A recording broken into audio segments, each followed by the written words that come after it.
मेरे घर में मुझे बोलता है तू कभी खेलता भी था ना, मतलब स्पेशली मिसेस, मतलब मैम, आप लोग जानते हो तो बोलते हैं तू कभी खेलता था, मुझे लगता नहीं है, मतलब इतना ज्यादा अभी फिटनेस का हालत है। मैं भी सोचता हूँ मैं शायद कभी नहीं खेला मैं। ओके, गुड इवनिंग एक बार सबको।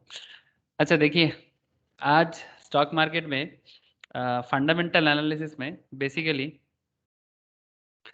डिस्कस करना है। लास्ट दिन जो ड्यू डिलिजेंस चैप्टर हम लोग कर रहे थे, उसी ड्यू डिलिजेंस चैप्टर में कुछ वाइटल एरिया ना डिस्कशंस करना बाकी था। ठीक है, तो जो मैंने लास्ट दिन बताया बहुत इंटरेस्टिंग है टॉपिक, इसीलिए मैं लास्ट दिन सोचा था, लेकिन लास्ट दिन तो इतना ज़्यादा तूफान और वगैरह के कारण जो नेटवर्क इश्यूज हुआ मैक्सिमम का, तो फिर अल्टीमेटली क्लास बंद ही करना पड़ा बीच मतलब आधा में। ठीक है, तो चलिए मैं आज वो बाकी due diligence, basically due diligence एक बहुत इंटरेस्टिंग टॉपिक है। हमें पता है कि हम लोगों का बैलेंस शीट करना अभी भी बाकी है, कैश फ्लो स्टेटमेंट करना बाकी है, रेशियो एनालिसिस करना भी बाकी है, I know. But actually due diligence ना हम लोगों को ना एक रूट देगा, हमारा एक माइंड सेटअप देगा, जो मैं बीच में सोच रहा था एक बार कराऊंगा। तो मुझे लगा, इसीलिए मैं लास्ट क्लास में सोचा था कि ड्यू डिलिजेंस एक बार बता देना चाहिए। तब क्या होगा ना कि ये बैलेंस शीट को भी पढ़ते वक्त, कैश फ्लो स्टेटमेंट को पढ़ते वक्त, कि कुछ मतलब चेकिंग पॉइंट्स होता है, मतलब कि क्या क्या चीज़ में एक्चुअली हमें फोकस करना चाहिए जब भी हम लोग किसी स्टॉक में इन्वेस्ट करते हैं एज ए फंडामेंटल एनालिस्ट। हमें क्या क्या चीज़ें देखना चाहिए, उसका एक पूरा माइंड मैप है ये due diligence. Basically due diligence का मतलब होता है critical analysis of any particular thing. तो ये ड्यू डिलिजेंस एक्चुअली वही है कि क्रिटिकली किसी चीज़ को ऑडिट करना, क्रिटिकली किसी चीज़ को डिटेल्स में चेक करना। ठीक है, उसके अंदर क्या क्या है क्या नहीं है, एकदम थीन थीन लाइन वाइज चेक करना। कभी कभी ना एक थीन लाइन भी सामने आ जाता है, बट हम लोग समझ नहीं पाते अच्छा ये बात है। तो एक्चुअली ये सब बातें ड्यू डिलिजेंस करता है। आई थिंक लास्ट क्लास में शंकर जी तो थे, मुझे याद है। प्रिया, आप कर पाए थे क्लास ड्यू डिलिजेंस का स्टार्टिंग में थोड़ा सा भी? आप थे ना लास्ट वीक? हाँ सर। अच्छा, ठीक है, तो फिर आई थिंक मेन पॉइंट्स तो याद है।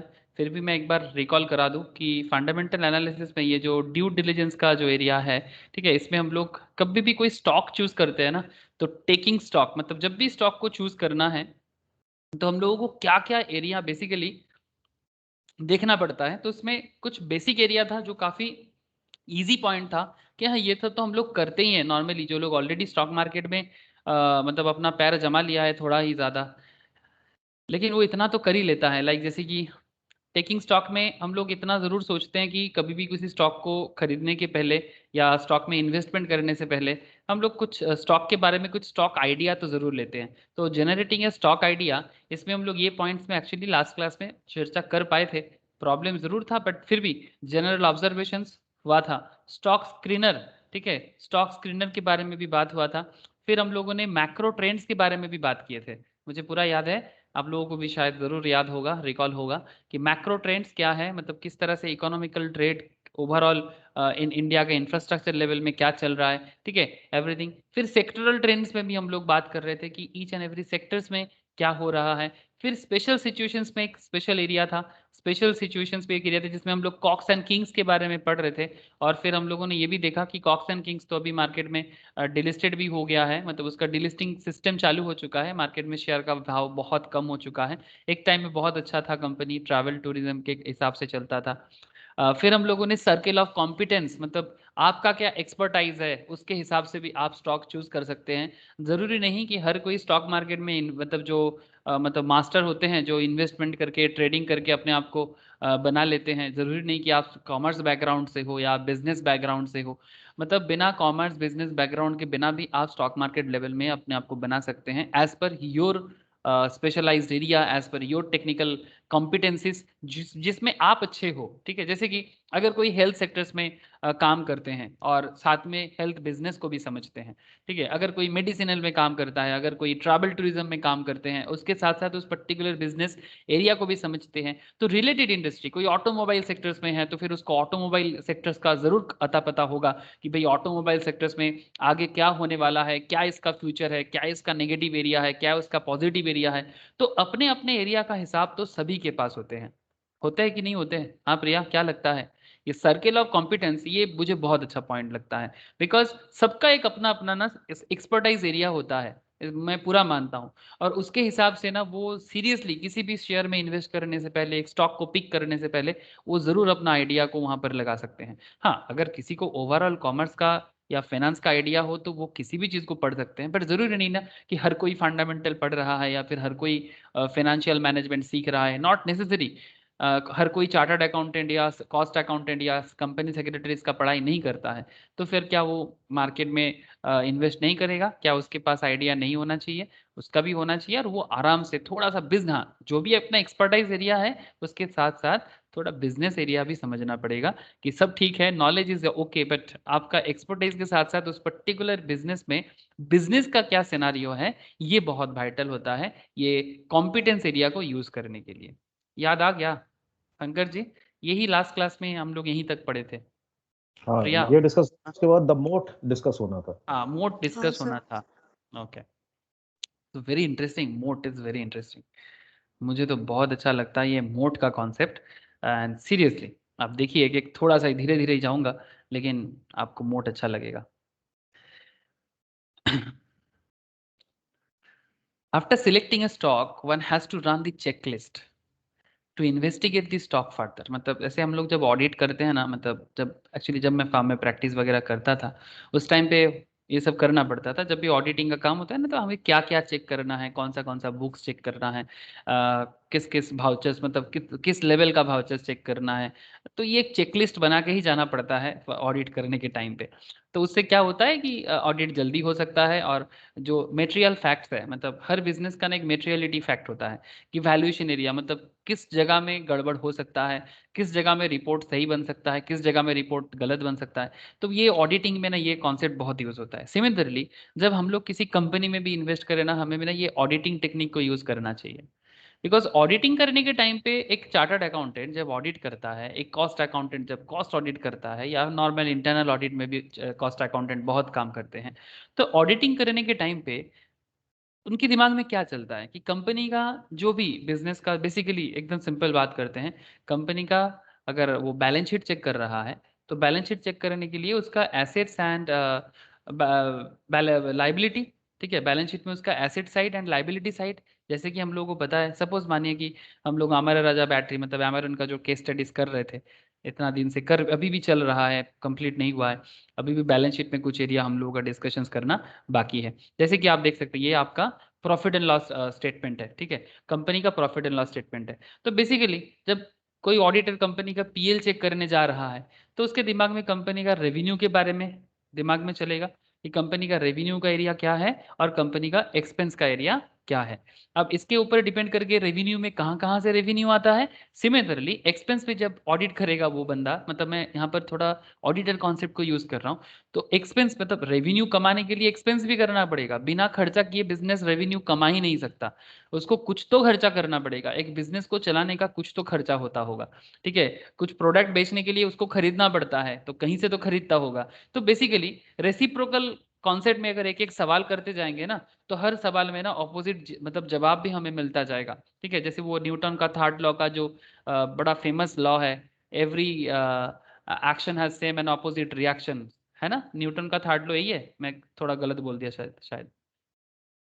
क्या है प्रिया न्यूटन का थर्ड लॉ एग्जैक्टली? याद है?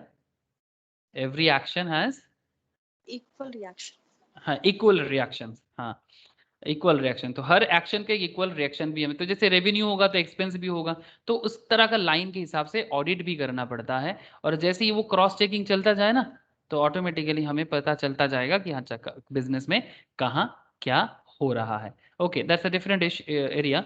लेकिन करेंटली हम लोग एज ए ऑडिटर नहीं, एज एन इन्वेस्टर काम करेंगे। तो ड्यू डिलिजेंस प्रोसेस में इन्वेस्टर को क्या चेक करना चाहिए, तो इसीलिए मैंने यहाँ पर आप लोगों को यही बताने जा रहा था कि investment due diligence process is very critical and one has to ensure maximum attention. देखिए एकदम सीधा सीधा बोल रहा है, is paid to each and every aspect of this exercise seriously. तभी मैं आपको इतना डिटेल्स में बताने का कोशिश कर रहा हूँ। I will shortly present a checklist that I think is reasonable, but before that we need to talk about the moat. Moat is a economic moat. Moat बहुत तरह का हो सकता है। Economic moat is a term that was popularised by Warren Buffett. ये जो term है इसको पॉपुलर बनाया था वॉरेन बफेट ने। सीरियसली वॉरेन बफेट का टेक्निक इसी वे में बना था और तभी ये आज दुनिया में वेल्दिएस्ट पर्सन बना है। करेंटली चेक कर रहे थे 7th वेल्दिएस्ट है, बट कुछ दिनों पहले तक 4th वेल्दिएस्ट था। The term simply refers to the company's competitive advantage over its competitors. Simple बात है, मोट को इकोनॉमिक मोट का सिंपल बात कर रहा है कि जिस पर्टिकुलर कंपनी का स्टॉक पिक करने जा रहे हैं उस पर्टिकुलर कंपनी का मोटिव, मोटिव नहीं बोलना चाहिए, बेसिकली मोट।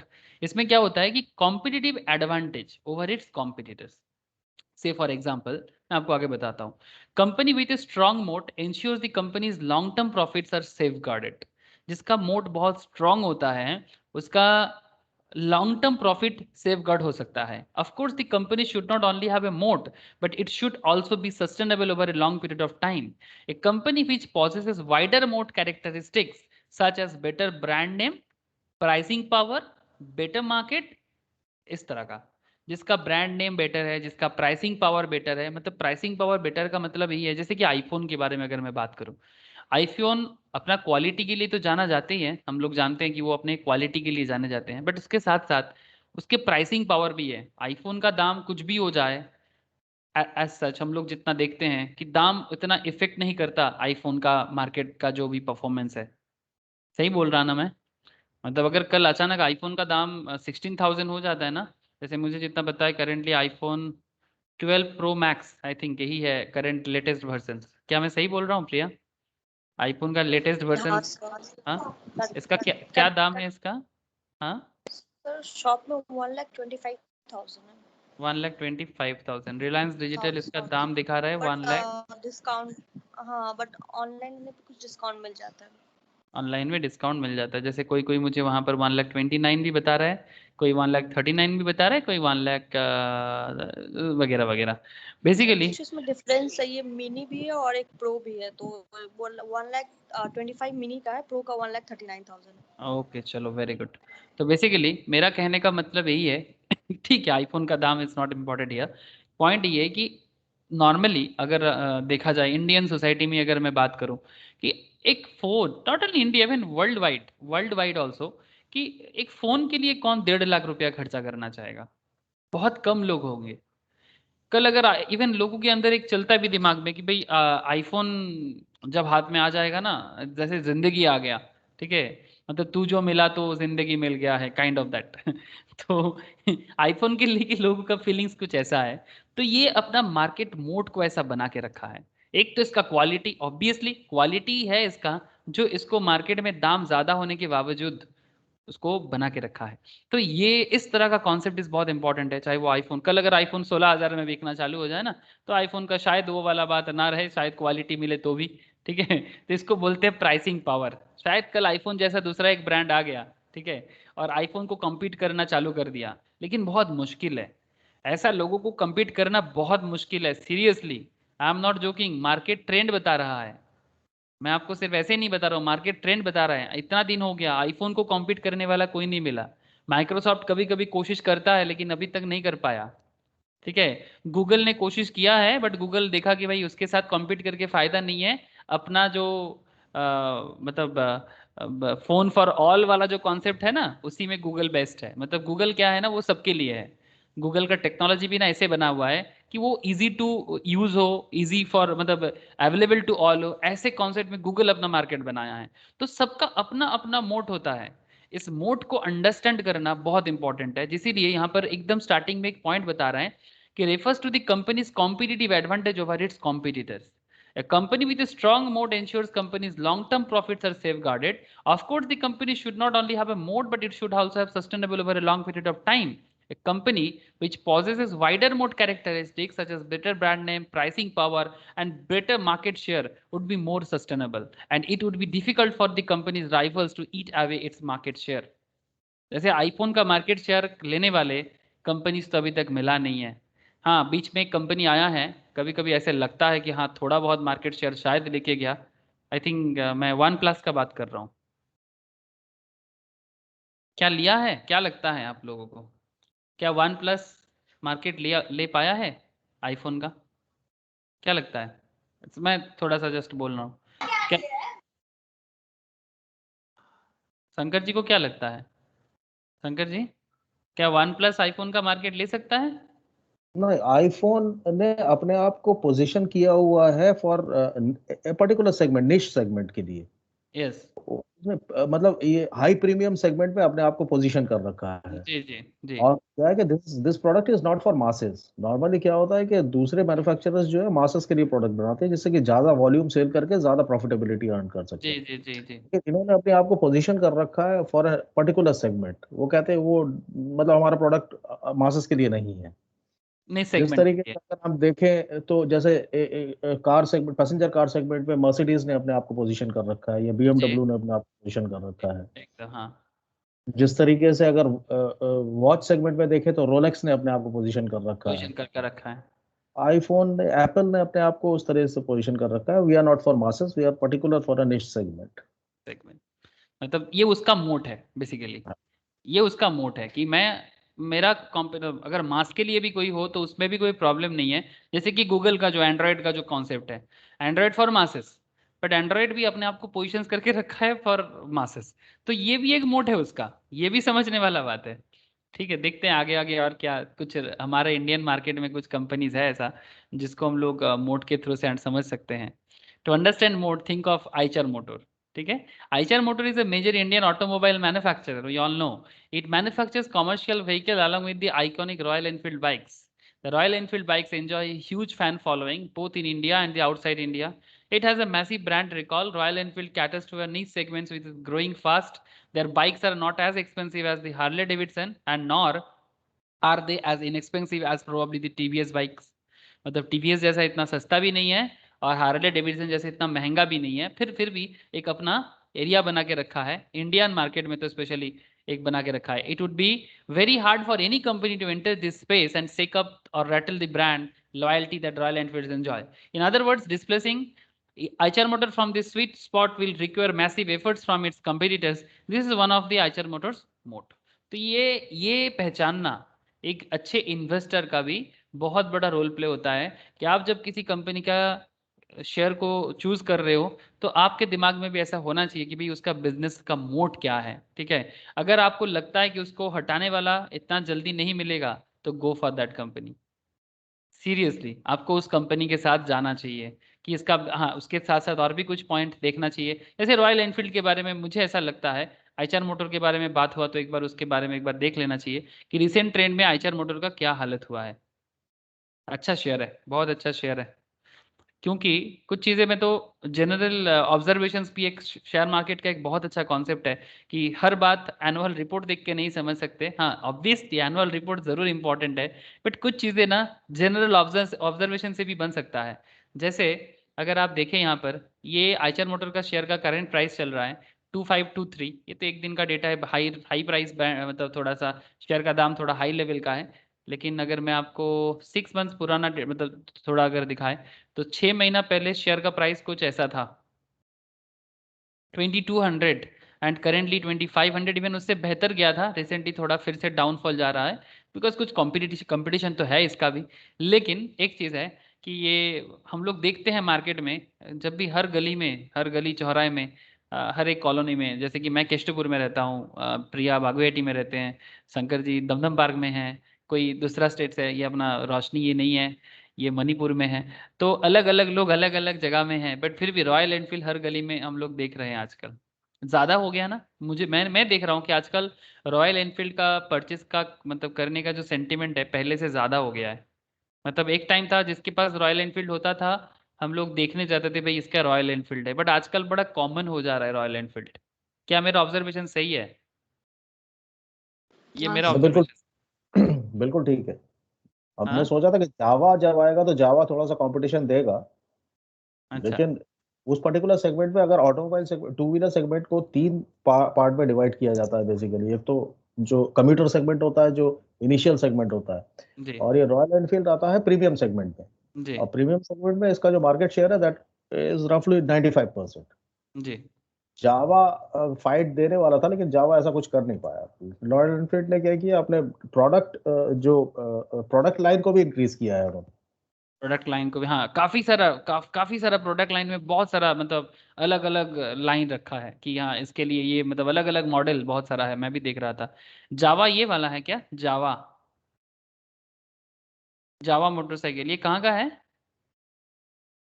ये भी इंडियन ही कंपनी है, ये पहले आया करता था जावा एंड ये क्या कहते हैं, इस नाम से भी ईएसडी के नाम से आता था।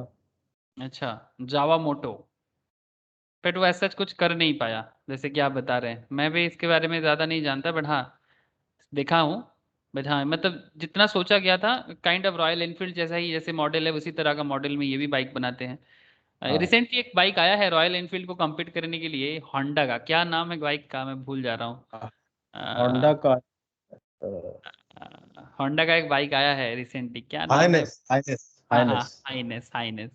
देखने में उसी तरह का किया है और रॉयल एनफील्ड जैसे ही एक तरह का लुकिंग दे के रखा है, ये वाला ना, आई थिंक हाँ, यही वाला है, होंडा हाइनेस। हाँ देखने में से जैसे ये जैसे लग रहा है कि कोई रॉयल एनफील्ड ही खड़ा है। तो ये एक मार्केट लिया है थोड़ा सा, मतलब बहुत ज्यादा नहीं बोलेंगे, रॉयल एनफील्ड को लेके लोगों का इमोशन से एक अलग ही है। ठीक है, हाँ, एक सेगमेंट लाया, एक लाइन लाया अभी होंडा, होंडा का पूरा मॉडल सेक्टर चेंज कर दिया, बिकॉज होंडा का बाइक का जो प्रोडक्ट का जो डिजाइनिंग है वो ऐसा एकदम नहीं है। मतलब कितना कंपटीशन ले रहा है मतलब रॉयल एनफील्ड से, आप समझ पा रहे होंगे, है ना? मतलब वी ऑल कैन रियलाइज कि क्या जरूरी था कि दूसरे का पैटर्न को कॉपी करने का।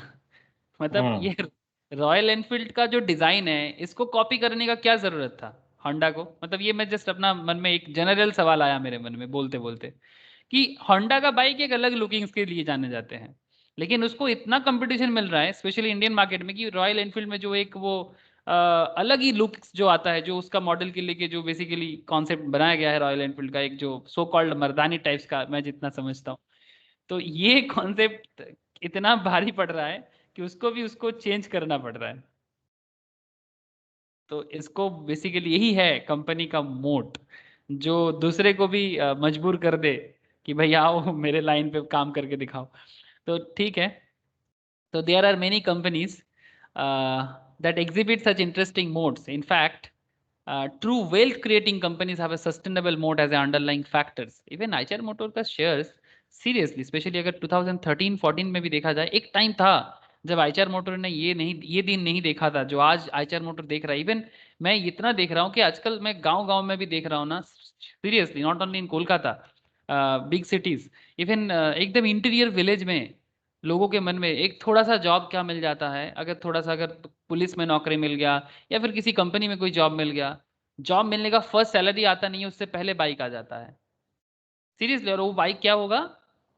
रॉयल एनफील्ड होगा। और कोई कोई थोड़ा सा एक दूसरा टाइप का बाइक होता है जो रेसिंग बाइक टाइप के देखने में लगता है। मुझे सब बाइक का इतना नॉलेज नहीं है मेरा, बट मैं समझ सकता हूँ कि डिज़ाइन वाला जो थोड़ा सा वो उसका जो ऑयल टैंक होता है ना थोड़ा सा बड़ा होता है इस टाइप का, वैसा वाला बाइक। और एक बाइक है जिसमें होंडा का काफ़ी अच्छा मार्केट है एंड ऑल्सो यामाहा का अच्छा मार्केट है उसमें, यामाहा का उसमें अच्छा मार्केट है। और ये रॉयल एनफील्ड का तो मैं ज़्यादा देख रहा हूँ, बहुत ज़्यादा 350 सीसी 500 सीसी बात चलता रहता है, मैं देखता हूँ मेरे फ्रेंड्स लोगों के अंदर भी है और जो जूनियर्स हैं मैं उनके बीच में भी, जिसको भी देखो भाई रॉयल एनफील्ड कब लेने वाला है। तो ये गांव में पहुंच गया तो फिर शहर में तो इसका ट्रेंड है ही। तो ये एक एरिया है जो आईचआर मोटर का one of the most important product line है। अगर कोई एक साल पहले भी देखा जाए तो 1500 से भी नीचे था, और 5 साल पुराने डेटा अगर देखा जाए तो मतलब स्पेशली 2010 के बाद इसका बिजनेस में धीरे धीरे ग्रोथ चालू हुआ है, और सीरियसली बहुत एक अच्छा ग्रोथ दिया है कंपनी ने। फिर बीच में डाउन हुआ था एक बार, वो कोरोना के कारण बीच में आया था, और उसके बीच में 2016-17 के बाद थोड़ा सा डाउन में गया था। प्रिया का फिर से प्रॉब्लम। हाँ प्रिया बोलो, दिक्कत हो रहा है क्या? नो सर, एक्चुअली कॉल आ गया था तो कॉल ही हाँ, डिस्कनेक्ट हो गया। अच्छा अच्छा, ठीक, अच्छा। तो बेसिकली ये होता है मोट का कॉन्सेप्ट, लेकिन still not only Eicher motor, और भी है। अगर हम इन्फोसिस का देखें, थिंक अबाउट इन्फोसिस, हर तरह का थोड़ा सेगमेंट में चर्चा कर लिया जाए, दो तीन सेक्टर्स का। अगर हम इन्फोसिस को देखें, ये भी अपने लाइन में एक बहुत अच्छा कंपनी है आईटी सेक्टर्स में। इन्फोसिस सीरियसली, टीसीएस ऑब्वियसली बहुत बड़ा जगह बनाया है, but Infosys also known for its technology and also TCS के बाद हमेशा इसका नाम आता है, इवन कुछ कुछ केसेस में टीसीएस से पहले इसका नाम आ जाता है। द मोट वाज, इसका मेन मोट क्या है? Labour arbitrage between US and India. कोई मुझे इसके बारे में कोई थोड़ा सा बता सकते हैं? Labour arbitrage between US and India, ये क्या कॉन्सेप्ट है इन्फोसिस का? शंकर जी थोड़ा सा अगर कुछ आप बता सके इसके बारे में। No idea. No idea. Priya कुछ बता पाओगे?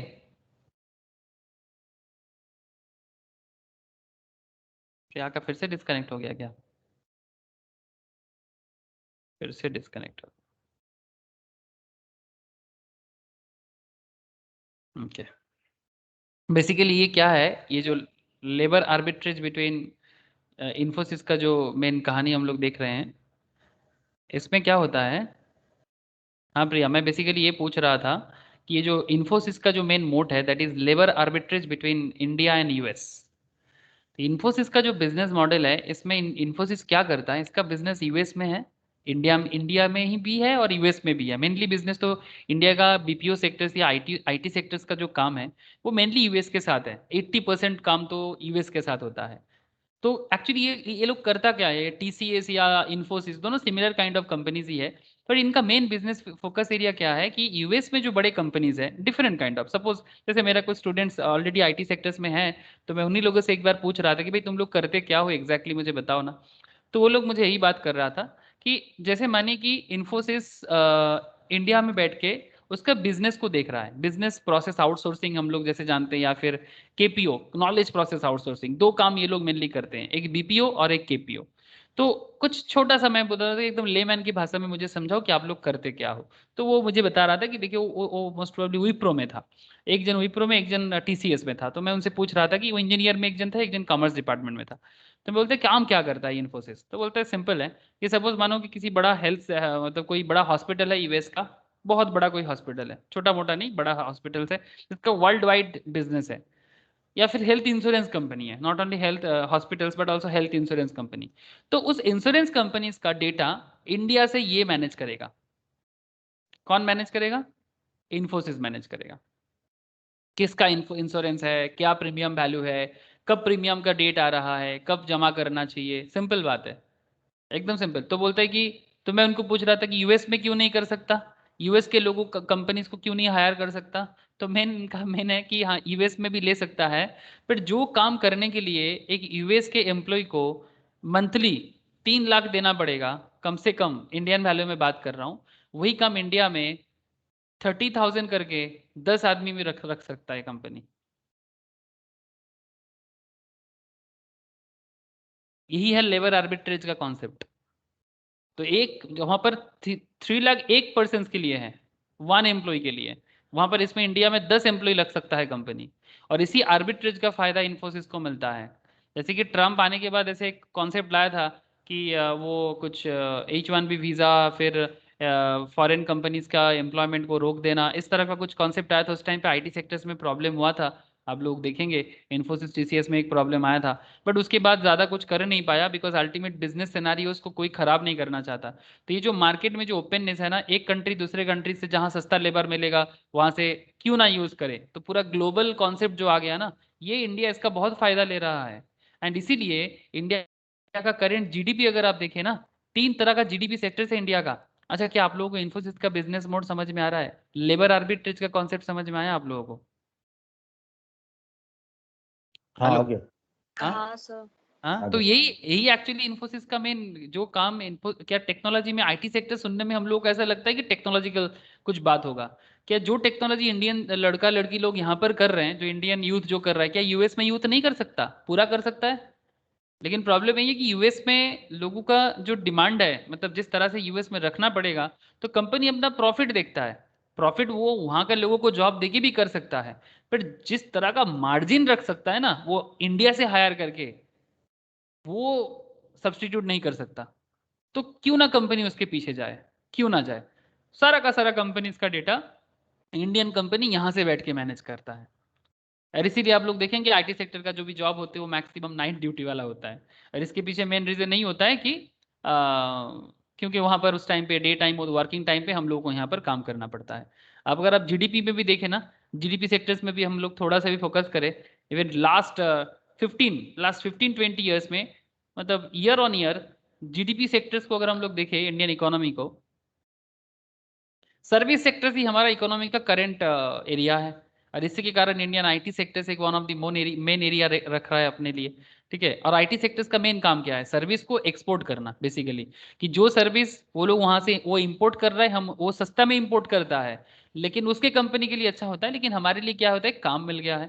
तो ये एक रिवोल्यूशन है, ये आईटी सेक्टर्स में एक रिवोल्यूशन है, जैसे कि आप देख सकते हैं यहाँ पर,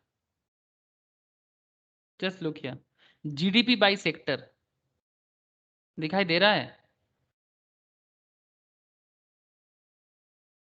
हेलो, क्या आप लोग देख पा रहे हैं मैं जिसको सर्कल किया? हाँ दिखाई दे रहा है। एग्रीकल्चर हाँ 16%। सर। ऐसे तो इंडिया एग्रीकल्चरल बेस्ड कंट्री है, बट इसका जीडीपी एग्रीकल्चर से, ऑब्वियसली एग्रीकल्चरल प्रोडक्ट उतना प्रॉफिटेबल नहीं है करेंटली इंडिया में, तो फिर ज़्यादा जीडीपी में कंट्रीब्यूशन नहीं कर पाता। इंडस्ट्री 25%, इसमें काफ़ी ग्रोथ का जगह है, बट ज़रूरी भी है। Manufacturing 14%, service sector, just look at the service sector, India total GDP का 50%, 49.9%, 50% ऑलमोस्ट टोटल जीडीपी का सर्विस सेक्टर से आता है, और उसमें से ये आईटी सेक्टर्स का काम बहुत बड़ा है, बहुत बड़ा काम करता है आईटी सेक्टर। तो ये है इन्फोसिस का लेवल, मतलब मोट। टीसीएस का भी सिमिलर पॉइंट है, लेकिन इन्फोसिस का भी एक अपना एरिया बना हुआ है। तो ये बेसिकली हम लोगों को देखना होगा कि कंपनी काम क्या करता है, उसका कॉम्पिटिटिव एडवांटेज कहाँ है। एक इंडस्ट्रीज के बारे में बात करते हैं। इन्फोसिस भी बड़ा मजा आ गया होगा कि इन्फोसिस का बिजनेस में क्या है। हाँ, कॉम्पिटिटर है इन्फोसिस का, बट स्टिल मार्केट बहुत बड़ा है, मार्केट बहुत बड़ा है, और इसीलिए इन्फोसिस का ग्रोथ भी हम लोग देख पा रहे हैं। लास्ट अगर आप 5-10 ईयर्स में अगर आप इन्फोसिस को देखेंगे, ठीक है, अभी भी ये स्टॉक अच्छा स्टॉक है, स्टीडी ग्रोथ देने वाला स्टॉक है, अचानक देने वाला नहीं है। Just look at the 6 months back, हाँ कोरोना में थोड़ा कम हो गया था, बट उसके बाद फिर से मार्केट में देखिए करीब 1100 था, 300, 6 महीने में 300 के आसपास शेयर में इंप्रूवमेंट दिख रहा है। मार्केट अभी थोड़ा बुलिश था कुछ दिनों से। अगर आप एक साल पुराना ट्रेंड भी देखें, जस्ट लुक किया, 600 आसपास में चल रहा था। मेरा बहुत अच्छा स्टॉक है ये, मैं तो इसको हमेशा, मेरा भी है, मेरे रिलेटिव्स जितना भी, मतलब जिसका भी मेरे घर पे और भी लोग आए, मैं उनको भी बोलता हूँ ले लो, लिख के रख लो चुपचाप, ठीक है। तो अभी भी इन्फोसिस का स्टेडी ग्रोथ है, मैं पूरा मानता हूँ। तो 5 साल में देखा जाए तो बहुत अच्छा है, बट हाँ 1 साल में ही काफी अच्छा ग्रोथ दिख रहा है। हाँ, बीच में एक बार ये स्प्लिट किया था अपना, वो बोनस इशू किया था, और बोनस इशू करके स्प्लिट कर दिया था, मतलब अपना फेस वैल्यू को 10 का शेयर को 5 कर दिया। तो ऐसा था, 1400 के आसपास शेयर का दाम चल रहा था, मुझे जितना याद आ रहा है 2017-18 अराउंड। अचानक से शेयर को कट करके ना 700 में कर दिया था। ये कैसे होता है आप लोग जानते हैं, बेसिक में पढ़े थे, याद है? Stock splitting. अगर 10 रुपीज फेस वैल्यू चल रहा है, तो वो क्या करता है, अपना फेस वैल्यू को 5 टका कर देते हैं। तो ऑटोमेटिकली मार्केट में जो शेयर चल रहा है वो 1400 रहता है ना, तो वो 700 में आ जाता है। जिनको ज्यादा नॉलेज नहीं होगा वो समझेगा कि स्टॉक का प्राइस गिर गया है, बट ये गिरना नहीं होता है, ये स्टॉक स्प्लिट के कारण होता है। और बोनस इशू में भी सेम टू सेम करते हैं, कि अगर आपके पास बोनस इशू करके भी ऐसा ही कॉन्सेप्ट लगाते हैं, कि अगर आपके पास 1400 करके एक शेयर था, तो उसका भी वैल्यू 1400 होगा, तो 700 करके आपको 2 शेयर दे दिया जाएगा। तो बोनस इशू करके क्या कर दिया कंपनी, सेम कॉन्सेप्ट लगा दिया कि 1400 इंटू एक करके एक शेयर था, अल्टीमेटली आपके पास 1400 ही रहेगा, बट शेयर आपको एक के बदले 2 मिल जाएगा। ये कॉन्सेप्ट किया था, ये कॉन्सेप्ट किया था, इवन मेरे साथ भी हुआ था सिमिलरली, ठीक है। तो ये कॉन्सेप्ट लास्ट कुछ दिनों से, लास्ट 2-3 साल पहले इन्फोसिस ने ये वाला अप्लाई किया था। ये करने के पीछे 2-3 वजह होता है। एक, रिटेल इन्वेस्टर को अट्रैक्ट करने का एक बहुत अच्छा कॉन्सेप्ट है, बिकॉज रिटेल इन्वेस्टर्स को ना उतना नॉलेज नहीं रहता, जो लोग इतना पढ़ाई नहीं करता है या मार्केट के साथ अवेलेबल नहीं रह पाता है, वो समझ ही नहीं पाता। बहुत लोग तो ऐसा करके भी मैंने देखा सर, कि बहुत लोग ऐसे करके स्टॉक मार्केट में इन्वेस्ट करते हैं। मैं आपको बताता हूँ, जैसे कि आप ट्रेंड देख रहे हैं ना, तो करेंट ट्रेंड में अगर देखा जाए तो इन्फोसिस मोटा मोटी अपने हाईएस्ट लेवल में ही दिख रहा है, ठीक है। बट आपको ऐसा भी कोई स्टॉक दिखेगा, जैसे कि सिंपल, अगर मैं एक साल में, नहीं 1 मिनट रुके, 1 मंथ, 6 मंथ्स, 6 मंथ्स नहीं, इन्फोसिस में नहीं मिलेगा। मैं दूसरा कोई स्टॉक लेता हूँ, आईसीआईसीआई ले सकते हैं क्या? आईसीआईसीआई में भी मुझे लगता है टफ होगा, टफ होगा एक साल में, लिटिल बिट बोल सकते हैं, ठीक है। ऐसे सोचते हैं कि अच्छा ये स्टॉक यहाँ तक गया था, मतलब 600 के आसपास गया था, फिर ये नीचे आ गया, इसका मतलब ये फिर से ऊपर जा सकता है। आप समझ रहे हैं ना? तो अचानक से स्टॉक को जब भी नीचे कर देता है, स्प्लिट करके हो या बोनस इशू करके हो, तो रिटेल पार्टिसिपेंट्स को समझ पाना, कभी कभी अगर उनको नॉलेज थोड़ा कम है, वो सिर्फ मार्केट अप डाउन समझते हैं, ज़्यादा कुछ नहीं समझता, तो मुश्किल में पड़ सकता है। आप लोग समझ पा रहे हैं ना कि कंपनी क्या क्या खेल खेल सकता है, लेकिन इसमें कोई लीगलिटी नहीं है क्योंकि कंपनी सारा का सारा बताते हैं, ओपनली बताते हैं, लेकिन लोग समझेगा तब ना। हर कोई समझते नहीं है, सब सोचते हैं कि मेरे पास एक्स्ट्रा पैसा है तो मैं लगा दूं, या फिर कोई कोई तो ये भी सोचता है कि मुझे शेयर मार्केट से ही कमाना है। तो सबका अपना अपना सोच है, कुछ भी खराब नहीं है, बट अल्टीमेटली मार्केट एक इमोशंस के बेसिस में डेली चल लेता है मार्केट में। अच्छा, एक इंडस्ट्री, इसके बारे में आप लोग नाम सुने होंगे, पेज इंडस्ट्रीज। पता है क्या ये पेज इंडस्ट्रीज क्या करता है? प्रिया, शंकर जी, पेज इंडस्ट्रीज का काम पता है आप लोगों को?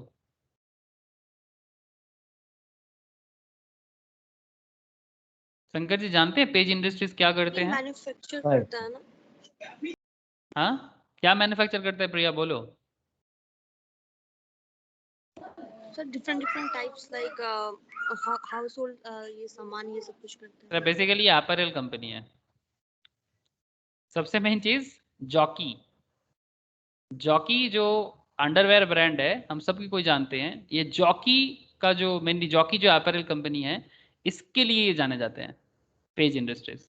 मैं आपको बताता हूँ पेज के बारे में, ठीक है। इसका मेन मोट यही है, ये जॉकी का लाइसेंस लेके रखा है। जॉकी एक्चुअली इंटरनेशनल कंपनी है, यूएस का कंपनी है जॉकी, बट इसका मेन बिजनेस है जॉकी का लाइसेंस। मज़ा देखिए आपको, पेज इंडस्ट्रीज बहुत हाई फाई स्टॉक है ये भी, मतलब आपको दिखाते हैं, अभी 2 मिनट रुक जाइए, बट उससे पहले थोड़ा देख लेते हैं। तब moat was manufacturing and distribution license of Jockey innerwear. Prestige Industries का, अच्छा प्रेस्टीज में बाद में बात करते हैं, बट जॉकी एक बार हम लोग पेज के बारे में देख लिया जाए। पेज इंडस्ट्रीज स्टॉक प्राइस थोड़ा हायर साइड में है, काफ़ी ज़्यादा, मतलब एक्सपेंसिव स्टॉक में माना जाता है पेज का स्टॉक।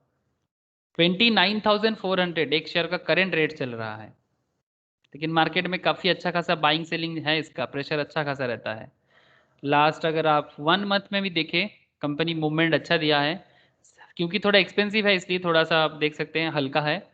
अगर आप मैक्सिमम स्टॉक का प्राइस का हालत देखें, 2014 के आसपास भी ये स्टॉक 5,000 के आसपास में था। 2014 में भी ये स्टॉक 5,000 समथिंग में था, पर धीरे धीरे धीरे धीरे ये स्टॉक 29,000 30,000 रीच कर गया था, इवन 33,000 तक इसका हाईएस्ट गया था 2019 में।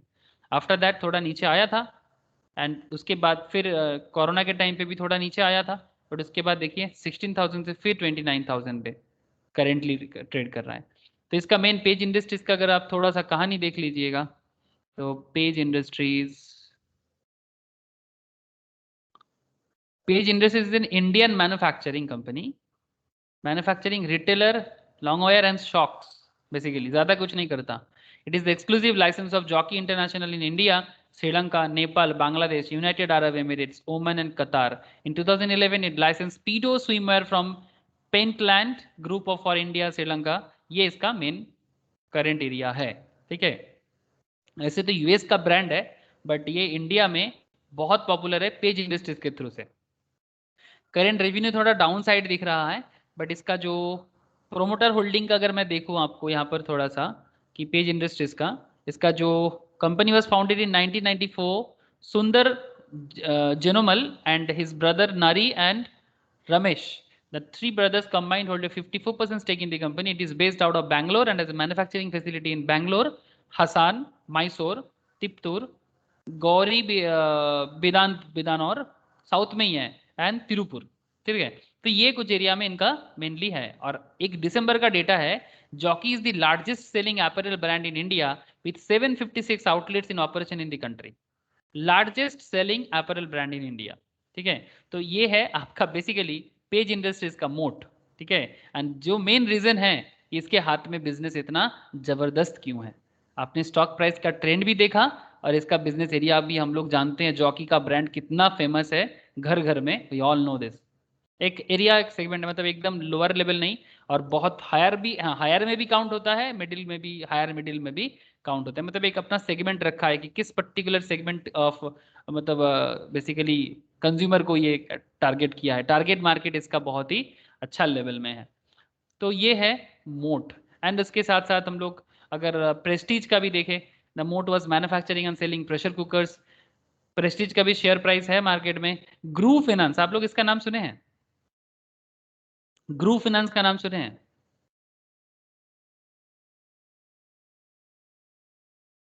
किसी ने भी नहीं सुना?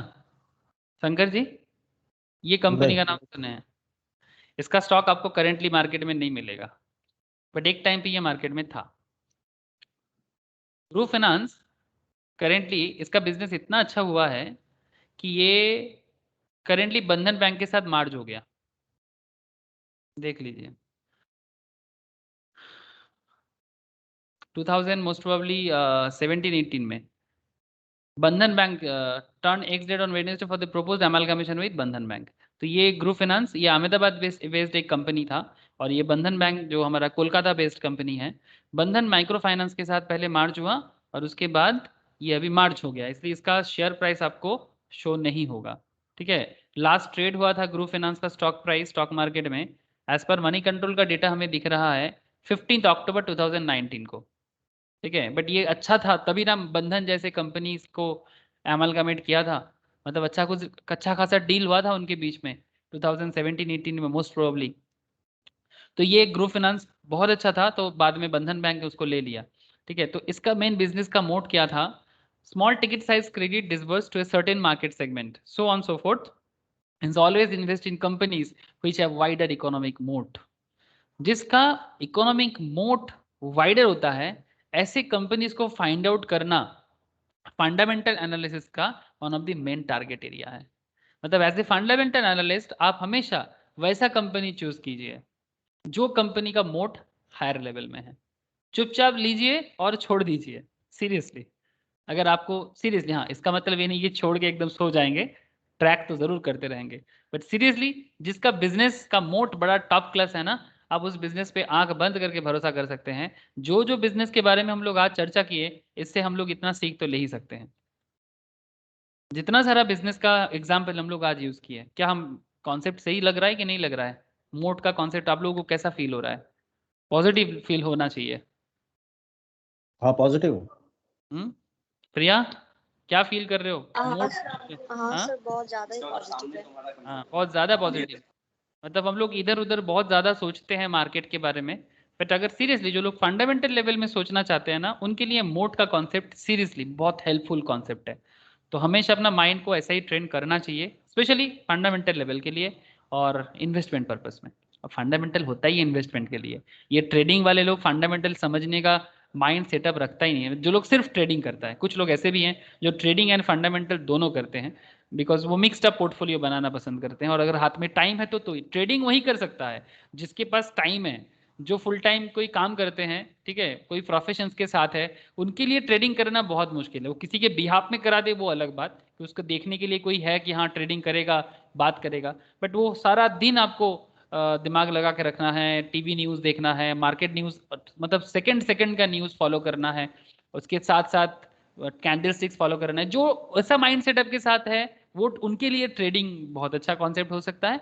बट जिनके पास मैक्सिमम लोग कुछ ना कुछ काम करते हैं अपने अपने स्पेशल सेक्टर्स में, तो I think they must go for fundamental level analysis and moat is very useful for them also. Due diligence में अगर मैं कुछ आगे बात कर लूं, the equity research due diligence process involves the following stages. बहुत इंटरेस्टिंग कॉन्सेप्ट आएगा धीरे धीरे। इक्विटी रिसर्च मैं आगे बात करूंगा, ठीक है, बट हाँ बैलेंस शीट वगैरह करने के बाद इक्विटी रिसर्च होगा। बहुत इंटरेस्टिंग एरिया है equity research. Understanding the business requires reading the annual reports. क्या क्या करना चाहिए अगर आपको बिजनेस समझना है? ऑब्वियसली आपको एनुअल रिपोर्ट रीड करना होगा, जिस प्रोसेस में हम लोग अभी चल रहे हैं। इसका प्रोसेस हम लोग नॉर्मल रेगुलरली यही चल रहा है, बट हाँ मैं थोड़ा सा स्किप किया कुछ दिनों के लिए। ठीक है, तो reading the annual reports, application of the checklist, आगे बताऊंगा चेकलिस्ट आते हैं अभी। Valuations to estimate the intrinsic value of the business. ऐसे इंट्रिंसिक वैल्यू का कॉन्सेप्ट तो आई थिंक आप लोग फाइनेंस पढ़ते पढ़ते तो समझ ही रहे हैं, सही ना? फाइनेंशियल मैनेजमेंट में हम लोग इंट्रिंसिक वैल्यू को लेके बहुत ज्यादा बात करते हैं, क्या शंकर जी?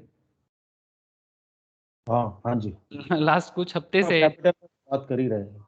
हाँ कॉस्ट ऑफ कैपिटल में तो बात करी, इंट्रिंसिक वैल्यू के हाँ, बारे में बात। इंट्रिंसिक वैल्यू मतलब इसका बहुत सारा तरीका है, बट जैसे वहां पर हम लोग बॉन्ड का इंट्रिंसिक वैल्यू सीख रहे थे, इक्विटी का इंट्रिंसिक वैल्यू देख रहे थे, ये बिजनेस का इंट्रिंसिक वैल्यू के बारे में बात कर रहे हैं। तो जो एक ओवरऑल मतलब जिसके अंदर बॉन्ड इक्विटी सब मिलजुल के बन जाएगा।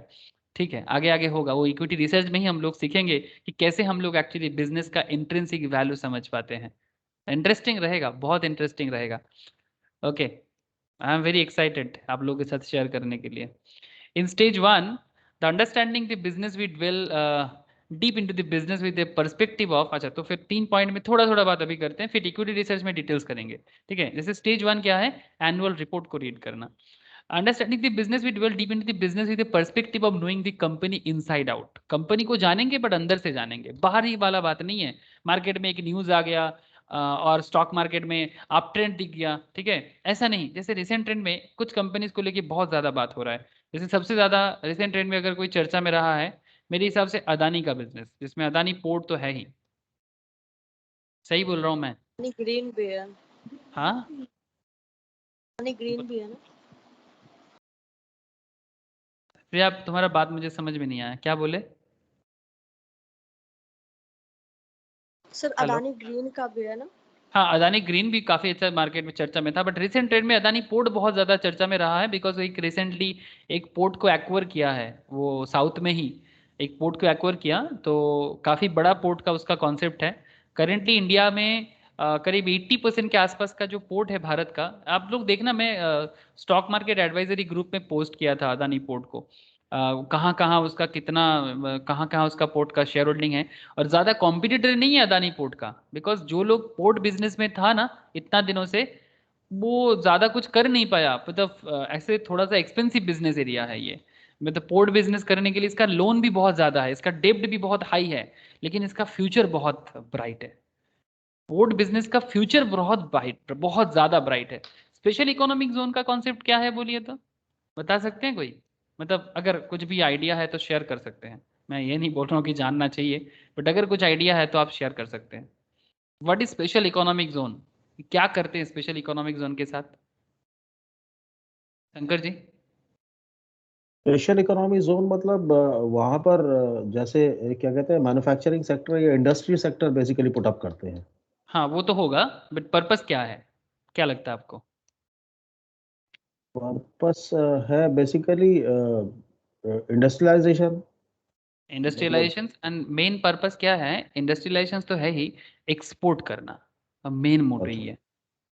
मेन मोटो ये है कि देश में करेंटली किसी भी कंट्री का दो एसेट मेनली इंपॉर्टेंट होता है, किसी भी कंट्री का वर्ल्ड वाइड। एक होता है उसका गोल्ड रिजर्व, और दूसरा होता है फॉरेक्स रिजर्व। जिस कंट्री का एक्सपोर्ट हायर लेवल में है उसका फॉरेक्स रिजर्व हाई है। बेसिकली सिंपल बात है, कहावत है हिंदी में कि रुपीस में कमा के डॉलर में गवा के क्या फायदा। फायदा तो तब होता है जब हम डॉलर में कमाएं और रुपीस में गवाएं, तब मजा आ जाता है। और वो जब एक कंट्री के लिए बनता है ना, जैसे हम लोग जानते हैं कि कोई अगर दुबई में जाके काम करता है तो उसको ज़्यादा पैसा मिलता है और इंडिया में आके सस्ता लगता है। तो ये एक इंडिविजुअल के लिए किसी किसी केस में मे भी पॉसिबल हो सकता है, जरूरी नहीं कि पूरा भारत दुबई में काम करने चले जाए, ऐसा नहीं। माइंड सेटअप का भी बात होता है। सब कोई सिर्फ पैसे के लिए नहीं जीता है, और भी कुछ होते हैं, फैमिलीज, वैल्यूज, अपने कंट्री के लिए काम करना, बहुत सारा मैटर होता है। लेकिन जब एक कंट्री अपना पैसा को ज्यादा करना चाहता है, जैसे कि चाइना का इकोनॉमी रिसेंट ट्रेंड में इतना ज्यादा हायर क्यों हुआ है, बिकॉज चाइना अपने आप को एक एक्सपोर्टिंग कंट्रीज की तरह, मतलब इसका मेन टारगेट यही हुआ है हमेशा कि ये मैन्युफैक्चर करेगा और एक्सपोर्ट करेगा, मैन्युफैक्चर करेगा एक्सपोर्ट करेगा। और जो इनसे टेक्नोलॉजी में थोड़ा सा लोअर सेगमेंट में है, ऐसा ऐसा कंट्रीज को टारगेट मार्केट बनाया। मतलब जिसके जिसके पास उतना प्रीमियम क्वालिटी जरूरत नहीं है, मेन बेसिक चीज देने के लिए ही वो लोग छटपटा रहा है पाने के लिए। जैसे कि इंडियन मार्केट, हम लोग तो बेसिक चीज पाने के लिए छटपट करते हैं, तभी इंडिया में हर एक सिटी में आपको एक चाइना मार्केट मिलेगा। मिलता है कि नहीं मिलता है? आप नॉट ओनली इन कोलकाता, आप दिल्ली में चले जाइए, वहां पर भी आपको चाइना मार्केट मिलेगा। आप बैंगलोर चले जाइए, वहां मिल जाएगा, मुंबई में भी मिल जाएगा, कोलकाता में तो है ही, हम लोगों को पता ही है, बड़ा बाजार के अंदर ही आपको चाइना मार्केट के नाम पे ये गली मिल जाएगा, पूरा एक बड़ा सा गली चाइना मार्केट के नाम पे। तो बेसिकली चाइना का टारगेट मार्केट ऐसा हो गया। तो ऐसे सिमिलरली स्पेशल इकोनॉमिक जोन को बनाने के पीछे मेन जो एरिया है, जैसे अगर हम आपको स्पेशल इकोनॉमिक जोन में जस्ट मैं क्लिक करता हूँ यहाँ पर, आपको यहाँ पर कुछ स्पेशल इकोनॉमिक जोन दिखेगा। देखिए यहाँ पर जस्ट लुक एट मैप, आप मैप पे थोड़ा सा ख्याल कीजिए। यहाँ पर ना क्या दिख रहा है आपको, फॉल्टा एक्सपोर्ट प्रोसेसिंग जोन, देख पा रहे हैं आप? फॉल्टा एक्सपोर्ट प्रोसेसिंग जोन दिख रहा है? Yes sir. ये फॉल्टा कहाँ है? डायमंड हार्बर के पास है। ये फॉल्टा जो है ये आपका डायमंड हार्बर के पास है। चलिए मैं आपको फॉल्टा में लेके चलता हूँ। फॉल्टा स्पेशल इकोनॉमिक जोन, ये देखिए, मोस्ट प्रोबेबली मनी कांचन ऐसा कुछ नाम पे ना, मनी कांचन नहीं, ये फॉल्टा, हाँ, वो मनी कांचन भी एक स्पेशल इकोनॉमिक जोन है धर्मतला के पास। ये हमारा फॉल्टा स्पेशल इकोनॉमिक जोन।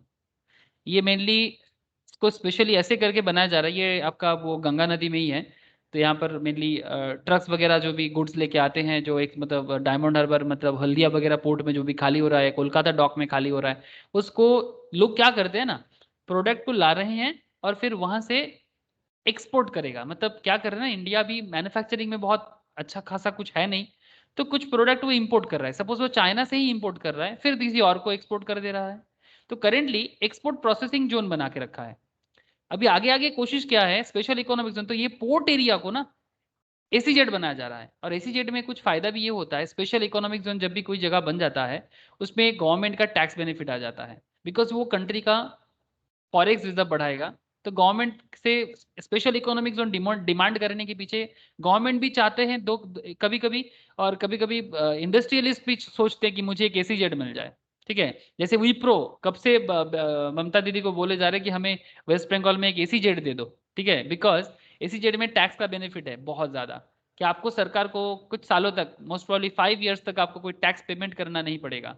उसके बाद अगर कुछ प्रॉफिट एक्स्ट्रा होता है ना, उसमें भी आपको नेक्स्ट 5 years में, फर्स्ट 5 years में tax exempted, second next 5 years में फर्स्ट जो भी प्रॉफिट करेंगे उसको बिजनेस में इन्वेस्ट करने के लिए देगा, मतलब आपको वहां से भी टैक्स को एग्जेम्प्टेड कर देगा अगर आप उसको कैपिटल के थ्रू से बिजनेस में फिर से इन्वेस्ट करते हो, तो बिजनेस को काफी फायदा होता है। और स्पेशल इकोनॉमिक जोन में जो भी बिजनेस होता है उसका और एक फायदा है कि अगर सपोज माने कि नॉर्मली बरानगर का मार्केट या कहीं से भी इंडिया का कोई नॉर्मल एरिया से अगर कोई स्पेशल इकोनॉमिक जोन में प्रोडक्ट सेल करता है तो इसको एक्सपोर्ट की तरह माना जाता है। बिकॉज नॉर्मल जो फ्रेट एरिया है, जैसे कि बाकी डोमेस्टिक फ्रेट एरिया जो है, इसको डोमेस्टिक फ्रेट एरिया मानेंगे। इंडिया के किसी भी पार्ट में कोई भी बिजनेस है, वो अगर एसीजेड में बना हुआ किसी चीज को कुछ पे मतलब एक्सपोर्ट कर रहा है, मतलब कुछ भी देता है ना, इट्स ट्रीटेड लाइक एक्सपोर्ट। मतलब जैसे कि यहाँ पर जो लोग है स्पेशल कुछ काम करता है जो इकोनॉमी को डेवलप करने के लिए काम कर रहा है, और उसको छूट मिलता है ताकि वो गवर्नमेंट का फायदा करा सके, इंडियन गवर्नमेंट का जो रेवेन्यू है, एक्सपोर्ट रेवेन्यू है, उसको बढ़ा सके। तो जितना पोर्ट डेवलप करेगा उतना स्पेशल इकोनॉमिक जोन डेवलप करेगा, और जितना स्पेशल इकोनॉमिक जोन डेवलप करेगा, जितना इंडिया के साथ फॉरेन कंट्रीज का बिजनेस में डेवलपमेंट आएगा, इन सिंपल अदानी का बिजनेस बढ़ता जाएगा। आप लोग मेरा बात समझ पा रहे हैं? मतलब अदानी का मतलब ये अदानी का मोट था कि अदानी एक्चुअली क्या कर रहा है। और अदानी इतना ज्यादा एक के बाद एक, हाँ गवर्नमेंट का सपोर्ट है उसको, बिकॉज गवर्नमेंट चाहता है, बिकॉज करेंटली मैं आपको बता रहा हूँ कुछ डेटा रिसेंटली, अब रिसेंट अपडेशन, कि currently India defence product manufacture कर रहा है बहुत ज्यादा, डिफेंस प्रोडक्ट मैन्युफैक्चर कर रहा है, और जो डिफेंस प्रोडक्ट इवन एक्सपोर्ट लायक बन गया है। नॉट ओनली हम लोग सिर्फ इंडियन इकोनॉमी में यूज नहीं कर रहे हैं, मतलब नॉट ओनली हमारे डिफेंस सेक्टर्स में यूज करने के लिए नहीं हो रहा है, हम एक्सपोर्ट करने लायक भी डिफेंस प्रोडक्ट बनाना चालू कर दिया है। इतना दिन से हम लोगों को maximum defence product Russia, France, US जैसे कंट्री से खरीदना पड़ता था, बट अभी हम लोगों को ना दूसरा मार्केट मिल गया, हम बना रहे हैं और बेच रहे हैं। जैसे कि करेंटली इंडिया का सबसे बड़ा मार्केट है म्यांमार।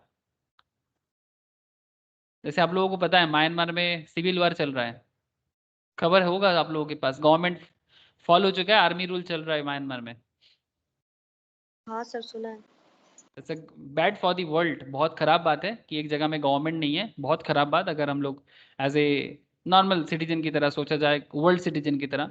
लेकिन अगर हम बिजनेस पर्सपेक्टिव पे सोचे, म्यांमार में अगर वार हो रहा है तो it's good for India business perspective से। अब क्या करें, अब ऐसे बात करना अच्छा नहीं लगता सीरियसली कि किसी के खराब के कारण हमारा इनकम हो, बट यही तो दुनिया में चल रहा है। एक्चुअली वर्ल्ड करेंटली ऐसे ही कॉन्सेप्ट के साथ आगे बढ़ रहा है। तो भारत एक्चुअली पहले ऐसा सोचता नहीं था, तो करेंटली इंडिया भी अपना कॉन्सेप्ट बदल रहा है, पूरा दुनिया लोगों को झगड़ा रहा है और फिर अपना प्रोडक्ट बेच रहा है ना शंकर जी? पूरा ये तो दुनिया, स्टार्ट रशिया की और अमेरिका की बहुत पहले से है। एक्चुअली वो लोग स्ट्रेटेजी बनाया है कि पूरा दुनिया में लड़ाई लड़ा दो और फिर हम लोग अपना प्रोडक्ट बेचना चालू कर दे। ये वायरस का खेल भी तो वही है। ये जो करंट वायरस जो हम लोग देख रहे हैं ये भी तो वही खेल है। पूरा दुनिया पहले वो जो वायरस को लेके लड़ाई करना चालू किया था सेकेंड वर्ल्ड वॉर के टाइम से, उसके बाद से उसको वो लोग मतलब धीरे धीरे उसको कंट्रोल करना नामुमकिन है। मतलब 50 ईयर्स छोड़ छोड़ के कुछ ना कुछ होता रहता है, कुछ ना कुछ होता रहता है। जैसे कि अभी का पैंडेमिक उसी का एक फल है। तो पूरा दुनिया का भी ऐसे स्ट्रेटेजी है, पूरा दुनिया को किसी भी ना किसी चीज में बना के रख लो। अब बंदूक वगैरह का खेल खत्म कर रहा है लोग, ठीक है, फिर भी वो भी चल रहा है। बॉर्डर इश्यूज तो खत्म नहीं होगा ना, तो लड़ाई झगड़ा करा के अपना अपना देश का वेल्थ बढ़ाते रहो। तो it's a very bad thing, but फिर भी करेंटली इंडिया भी उस रास्ते में आ गया और इंडिया अपना इकोनॉमी को डेवलप कर रहा है। तो ये नॉट ओनली डिफेंस, इंडिया चाहता है कि हर चीज में अपना मतलब डेवलपमेंट करे।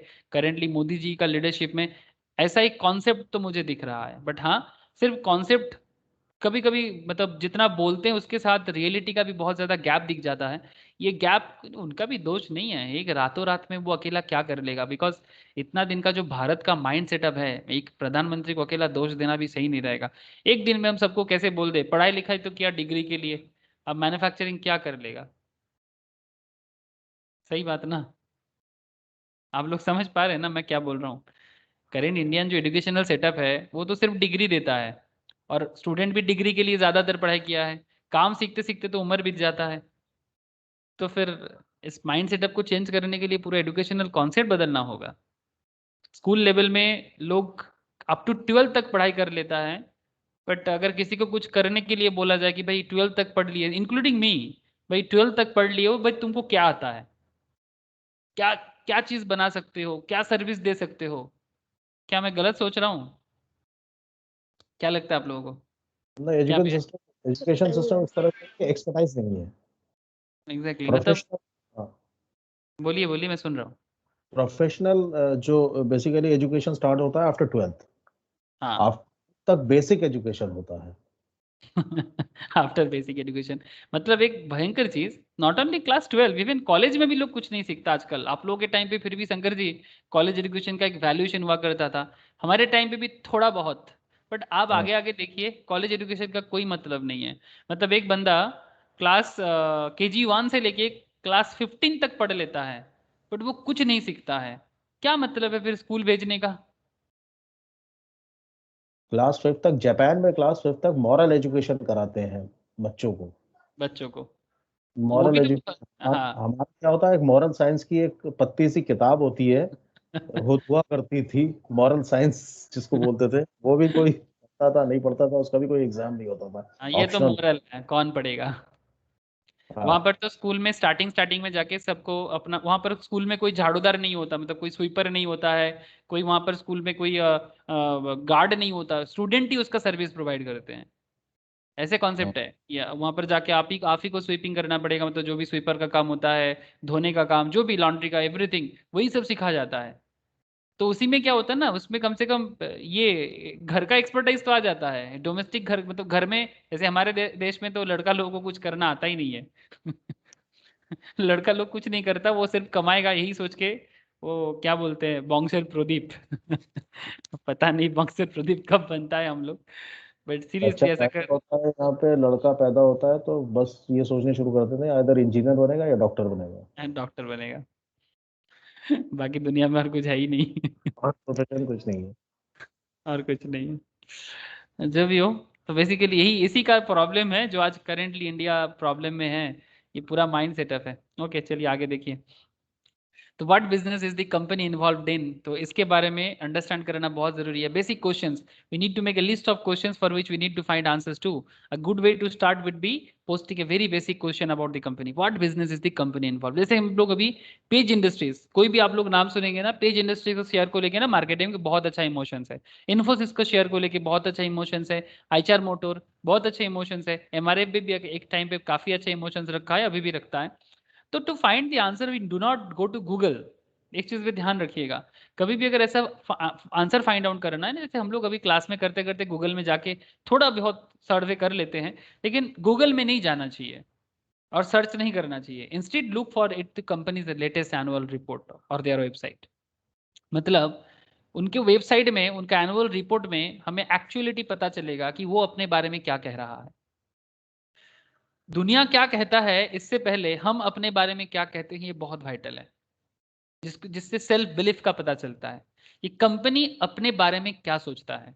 उसके बाद दुनिया बोलेगा ना, जैसे हम अपने बारे में आपको क्या बताते हैं, उसके बाद आप डिसीजंस लेंगे कि ठीक है ये इंसान कैसा है, इनके नॉलेज है कि नहीं है, वगैरह वगैरह। इट्स ऑल डिपेंड्स, ये तो डिपेंड करता है, समय बताता है, स्टूडेंट का नॉलेज बताता है, या फिर परफॉर्मेंस जो भी हो वो बताते हैं। सिमिलरली कंपनी अपने बारे में क्या बताते हैं, ये कंपनी के एनुअल रिपोर्ट रीड करके समझ में आता है। So these help us to understand what the company has to say about themselves. When it comes to my own investing practice, I usually like to invest in companies where the competition is less and there is very little government interventions. Competition जहाँ कम हो और सरकार का intervention जहाँ पर बहुत कम हो, दोनों चीज। For example, यहाँ पर एक बहुत अच्छा example ऑथर ने दिया कि when I decide to invest in PVR cinemas, there are only 3 listed players. हाँ, एक टाइम था कि सिनेमा जो बनाने वाला कंपनी है, सॉरी सिनेमा दिखाने वाले कंपनी, बनाने वाले नहीं, बनाने वाले मतलब तो प्रोड्यूसिंग कंपनीज, जिसमें आप लोगों का वो क्या बोलते हैं, वो प्रीतिश नंदी कम्युनिकेशंस जैसा और एक कंपनी है, मूवी बनाने वाले कंपनी का नाम बताइए ना। एक है प्रीतिश नंदी, और एक कंपनी बहुत फेमस जो कंपनी है वो स्टार लगा हुआ होता है, क्या है, फॉक्सटर। फॉक्सटर जैसे कंपनीज है ना जो मूवी बनाते हैं, प्रोड्यूसिंग कंपनीज है, और ये मूवी दिखाने वाले कंपनी है, थिएटर बेसिकली। तो PVR cinemas, there are only 3 listed players in this space, PVR, Inox and Cinemax. PVR and Cinemax merge हो गया, तो फिर बाकी क्या रहा, just 2 listed companies in that space. However, there are few new players who have entered this space now when it is time for me to revalue the investment is in PVR. तो अगर player बढ़ जाए तो फिर सोचना पड़ेगा कि भाई कंपनी में अभी कुछ वैल्यूएशन है कि नहीं है, कोई कंपटीशन दे पा रहा है कि नहीं दे पा रहा है। ऐसे हम लोग को याद होगा, हम लोग पीवीआर के बारे में केस स्टडीज पढ़े थे बेसिक के क्लास में, याद है, लॉकडाउन, हाँ सर, ड्यूरिंग याद लॉकडाउन। है। हाँ हाँ ये सर, उनका लाइक प्रॉफिट कहाँ से होता है। हाँ, किस तरह से सिनेमा हॉल कंपनीज कमाते हैं। Exactly. Once we are comfortable knowing the business, we move to stage 2। तो पहले तो बिजनेस को समझना है। दूसरा सवाल स्टेज 2 में, application of the checklist. At this stage we get some performance related answers without much ado. Here is the top 10 checklist that I think is good enough for a start. बहुत interesting है, देखिए checklist. 10 checklist है यहाँ पर, मैं share करूंगा notes. Shankar ji मुझे बहुत दिन से बोल रहे हैं, मैं भूल जाता हूँ शेयर करना, आज कर दूंगा। Gross profit margin, gross profit margin हमेशा देखना चाहिए वैसा कंपनी जिसका ग्रॉस प्रॉफिट मार्जिन 20% से ज्यादा हो, मतलब ये रिकमेंडेड है, मतलब आपको कंपनी का हायर वैल्यूएशन पता चलेगा। Higher the margin, higher is the evidence of a sustainable moat. अगर आपका प्रॉफिट मार्जिन हायर है ना, तो आप ज्यादा देर तक सस्टेन कर सकते हो मार्केट में, बिकॉज ये तो कॉमन कॉन्सेप्ट है, जिसका प्रॉफिट हायर लेवल में होता है वो ज्यादा देर तक टिक सकता है। ये आइडिया हम लोग जरूर ले सकते हैं, सही की गलत। हाँ, अगर कोई बिजनेस, एक सही सिंपल घर, अपने घर के बगल वाले पड़ोसी वाले जो दुकान है, ग्रोसरी स्टोर्स, अगर उसका ज्यादा अच्छा सेल होता है, मतलब रेवेन्यू, सेकंड पॉइंट रेवेन्यू। हाँ, सिर्फ हमेशा बड़ी कंपनी से क्यों सोचना, बगल वाले कंपनी से भी तो फंडामेंटल सीख सकते हैं। ऐसा कोई बड़ी बात नहीं है फंडामेंटल, ऐसे कोई मतलब चांद तारा तोड़ने लायक कॉन्सेप्ट नहीं है। अगर हम लोग सिर्फ अपने घर के बगल में भी थोड़ा 2 मिनट आंख लगा देना तो भी कुछ आइडिया मिल जाए। जैसे प्रॉफिट मार्जिन का आइडिया वहां से आ सकता है, तो प्रॉफिट तो आएगा रेवेन्यू के साथ साथ। प्रॉफिट तो ऐसे नहीं आ जाएगा, आप सेल करोगे, रेवेन्यू क्रिएट होगा, तब ना आप प्रॉफिट करोगे। तो in line with progress profit growth, in line with the gross profit growth, मतलब रेवेन्यू ग्रोथ भी देखना है, उसके साथ साथ प्रॉफिट का भी देखना है। कभी कभी क्रेडिट सेल भी जो छुपा रहता है रेवेन्यू के अंदर, क्रेडिट सेल्स वगैरह भी आ जाएगा, है ना। तो रेवेन्यू तो कमा रहे हैं, उसके साथ साथ प्रॉफिट मार्जिन का परसेंटेज कितना है वो भी देखना है। तो revenue growth should be in line with profit growth. तो ये सेकेंड थिंग है, हमें देखना चाहिए कि कंपनी का रेवेन्यू ग्रोथ कैसा है और साथ में प्रॉफिट का ग्रोथ कैसा है, जो फंडामेंटल लेवल में हमें कंपनी का एनुअल रिपोर्ट देख के ही पता चल सकता है। Third most important point, earning per share. ऐसे ये सभी पॉइंट इंपॉर्टेंट है, मैं एक एक करके बता रहा हूँ। तो सबसे पहले तो सेल हुआ है, फिर कंपनी का प्रॉफिट हुआ है, फिर ग्रोथ हो रहा, रेवेन्यू ग्रोथ भी देखना पड़ता है। आप लोगों को वो वाला याद है, वो कंपनी का इनकम स्टेटमेंट लेवरेज में पढ़े थे। हेलो, याद है किसी को? शंकर जी, प्रिया, किसी को याद है? लिवरेज में हम लोग पढ़े थे। हाँ, इवन हम लोग फाइनेंशियल मैनेजमेंट के क्लास में कई बार इसके बारे में पढ़ाई करते हैं। वो सबसे पहले क्या आता है? सेल्स आता है। Minus variable cost. Sales minus variable cost equals to contribution, है ना? Sales minus variable cost equals to contributions, contributions less fix cost. याद है? शंकर जी याद आ रहा है क्या? हाँ, याद आ रहा है। सेल से वेरिएबल कॉस्ट को हटाते हैं तो फिर कंट्रीब्यूशन मिलता है, फिर कंट्रीब्यूशन से फिक्स कॉस्ट को हटाते हैं, फिर हमें EBIT मिलता है। हाँ, फिक्स कॉस्ट देने के बाद हमें मिल जाता है earning before interest and tax. Earning before interest and tax. ठीक है, डिप्रिसिएशन को हम लोग इग्नोर कर देते हैं थोड़ा बहुत। फिर हम लोग इंटरेस्ट को हटाते हैं, मतलब कंपनी का डेब्ट का एरिया। इंटरेस्ट मतलब कंपनी का डेब्ट का एरिया, लोन का एरिया कितना है। फिर वहां से अगर प्रेफरेंस शेयर को कुछ डिविडेंड देता है, अच्छा, इंटरेस्ट हटा देने के बाद क्या मिल जाता है? EBT। ईपीटी, thank you. Earning before tax या प्रॉफिट बिफोर टैक्स। फिर यहाँ से हटा देते हैं टैक्स को, सरकार का टैक्स पे कर देते हैं, फिर हमें मिल जाता है ईएटी और पैट। फिर पैट से हम लोग प्रेफरेंस डिविडेंड वाले को डिविडेंड दे देंगे, अगर प्रेफरेंस डिविडेंड होल्डर है तो। फिर जो बचता है वो इक्विटी होल्डर के लिए होता है, जो भी बचेगा वो अर्निंग फॉर इक्विटी रहता है। प्रेफरेंस वाले को earning for equity, earning for equity मतलब जो नॉर्मल हम लोग स्टॉक मार्केट का शेयर होल्डर देखते हैं, अर्निंग फॉर इक्विटी। ये सब आप लोगों को मैं बहुत बार पढ़ा है बोल के मैं शॉर्टकट लिख रहा हूँ। और फिर इसको अगर हम लोग नंबर ऑफ शेयर से डिवाइड कर दे कि कितना नंबर ऑफ शेयर्स है कंपनी के पास, तो हमें पता चल जाता है अर्निंग पर शेयर का। यही होता है ना? हाँ या सर। तो ईपीएस का तो ये कॉन्सेप्ट हम लोग बहुत बार फाइनेंशियल मैनेजमेंट में बार बार पढ़े हैं, इवन आगे भी पढ़ेंगे। यहाँ पर एक पॉइंट है, EPS should be consistent with the net profit. मतलब जो भी प्रॉफिट यहाँ से चालू हो रहा है ना, आपका प्रॉफिट चालू हो रहा है ईबीआईटी से, फिर आप इंटरेस्ट प्रोवाइड करते हो, एक्चुअली ये ग्रॉस प्रॉफिट है। फिर इंटरेस्ट देने के बाद आपका प्रॉफिट आफ्टर ईबीटी आता है, फिर आप टैक्स देते हो तो वो प्रॉफिट और नेट हो जाता है, अर्निंग फॉर इक्विटी। तो जो भी आपका ईपीएस आएगा वो आपका नेट प्रॉफिट के साथ कंसिस्टेंटली आना चाहिए। तो यहाँ पर एक पॉइंट है, if a company is diluting its equity then it is not good for its share holders. एक कॉन्सेप्ट आता है डाइल्यूटेड ईपीएस, मैं आपको पढ़ाऊंगा जब पढ़ाना है डिटेल्स में, एक एक करके फाइनेंस का चैप्टर चल रहा है। तो यहाँ पर एक कॉन्सेप्ट ऐसे भी आएगा, आप अभी से जान के रख लो। डाइल्यूटेड ईपीएस में क्या होता है, यहाँ पर बोल रहे हैं ना, if a company is diluting its equity then it is not good for its share holder. इसका मतलब क्या हो जाएगा कि अगर कंपनी का जितना ईपीएस आ रहा है बहुत अच्छा, बट ये नंबर ऑफ शेयर में कभी कभी कंपनी क्या करता है, मतलब करना पड़ता है कंपनी को कि नंबर ऑफ शेयर होल्डर में अगर कन्वर्टेबल डिबेंचर मतलब जो अभी डिबेंचर है बट वो बाद में शेयर होल्डर में कन्वर्ट हो जाएगा। ठीक है, convertible debentures, convertible preference shares, अगर ऐसे वाले जो भी कन्वर्टेबल प्रेफरेंस मतलब फ्यूचर में होने वाला है, उसको भी अगर अर्निंग पर शेयर के हिसाब में ले लिया जाए ना, तो ये कंपनी के लिए थोड़ा मुश्किल हो सकता है, मतलब ये शेयर होल्डर के लिए, बिकॉज उसमें अंडरस्टैंड करना मुश्किल हो जाए कि कंपनी का कितना डिवेंचर का केसेस है, कितना कंपनी का प्रेफरेंस शेयर का केसेस है। तो ये थोड़ा शेयर होल्डर के लिए थोड़ा मुश्किल है, इसीलिए बोल रहे हैं it is, if a company is diluting its equity then it is not good for its share holder. मतलब तब क्या होता है, नंबर ऑफ शेयर कम हो जाता है बेसिकली, मतलब कितना शेयर होल्डर ऑलरेडी डिवेंचर्स में बैठा हुआ है, सब हमेशा इसका खबर हम लोग रख नहीं पाते, कितना प्रेफरेंस शेयर होल्डर आगे कन्वर्ट होने वाला है, ये थोड़ा मुश्किल हो जाता है। तब क्या हो जाएगा ना, अर्निंग पर शेयर का जो रेशियो है वो कम हो जाएगा। तो डायल्यूटेड ईपीएस हमेशा नॉर्मल ईपीएस से कम ही होता है, तो इसीलिए ये वाला एक एरिया में ध्यान रखना पड़ता है। अब लोग देखिएगा जब भी मनी कंट्रोल वगैरह ओपन करते हैं ना, उसमें नॉर्मल ईपीएस के साथ साथ आपको डायल्यूटेड ईपीएस भी दिखेगा, मैं आपको दिखाऊंगा, डोंट वरी। डेब्ट लेवल के ऊपर चर्चा करना है, पहले थोड़ा चेकलिस्ट देख लिया जाए। डेब्ट लेवल, कंपनी का चर्चा तो करते ही रहते हैं हर चीज में, तो दिखाएंगे जब भी दिखाना होगा।